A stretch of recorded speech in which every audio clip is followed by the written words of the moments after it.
Lebanon বিবারিয়া Titas প্রবাসী সংগঠনের প্রথম প্রতিষ্ঠাবার্ষিকী উদযাপন করা হয়েছে।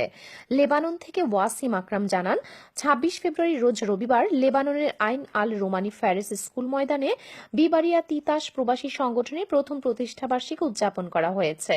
সংগঠনের সভাপতি আব্দুল রাজ্জাক বজলুর সভাপতিত্বে মোহাম্মদ সোহেল মিয়ার পরিচালনায় অনুষ্ঠানের শুরুতে ২১ ফেব্রুয়ারি মহান শহীদ ও আন্তর্জাতিক মাতৃভাষা দিবসে ভাষা শহীদদের স্মরণে ১ মিনিট নীরবতা পালন করা হয়।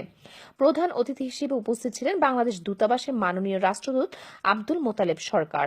বিশেষ অতিথি হিসেবে উপস্থিত ছিলেন দূতাবাসের প্রথম সচিব সাইম আহমেদ। আরও উপস্থিত ছিলেন সংগঠনের প্রধান উপদেষ্টা আমির হোসেন, সাধারণ সম্পাদক কাউসার আলম জনি, উপদেষ্টা মণ্ডলীর সদস্য আলী আশরাফ ভুইয়া, মফিজুল ইসলাম বাবু, ইকবাল হোসেন ভুইয়া, ওয়াসিম ভুইয়া, সাংগঠনিক সম্পাদক আব্দুর রহিম মতিন, আলী আকবর মোল্লা, আমির হোসেন কলিম, বাবুল মুন্সি সহ আরও অনেকে।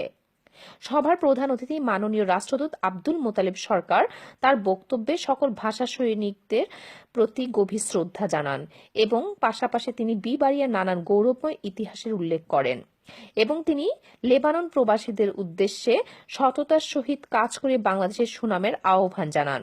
সভা শেষে এক বিশাল আকৃতির কেক কেটে দিনটিকে স্মরণীয় করে রাখা হয়।